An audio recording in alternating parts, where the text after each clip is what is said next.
Kani gadega Patisi TV. Nega sngi ka khatsan terek unok pra. Kawai niki ken hon tremon sobha ka bahagan ki jela. Ka balatep kum ka mati. Kala rakhi ka advance Christmas ka bakar pang na ka banta ki nong de kwai dong ki basong de hakaleng ka nong ba shilong. Yakani ka jing rakhe la pelong ha community hall ka baha mission compound. Bad hakani ka sngi lai don lang ru president jong ka mati ba RL Bla. Mission Director jong ka Urban Mission KGP Sinan Setngi Reverend BCM bat kiwede kirang ba jong ka balang. Hakani ki jingra khelu pai ka Christmas lawan ban simenta da palat saphongot kinong de kwai dong na kaleng kanong ba. Kan thop iki khna bat kilong kami ki balayo diang ru iki jing a subha na kani ka kanhon. Hakani ki jingra khela lap ru ya ktien jong blai na ka gospel da Reverend BCM balai lap ru shapang Jisu bat ka Christmas. Bat layo ru ya jingrai ki bala pen khrea karpang da git khot jong ka mati.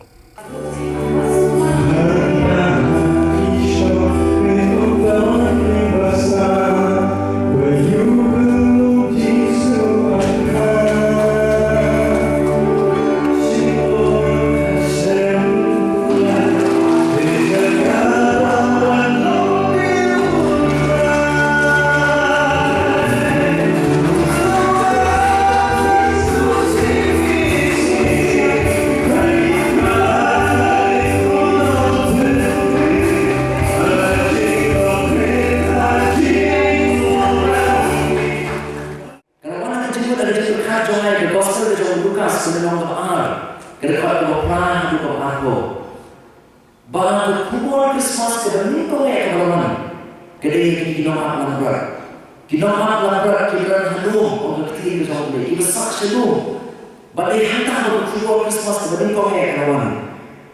Negeri ini jadi mau halum, bau blek berbenai kubur Christmas kebenin kau kedai kinomat lambat. Para orang puni bahaya Bible kanta yang jadi kubur Christmas nasiam bakal hantu kalau beli ini baik dia, khas semua dia bagi lepek ikut Yesus. Kanta ditang kita nak langgar. Kemudian ditang kita nak langgar kita luar kita khas beli bagi mana lepek ikut Yesus.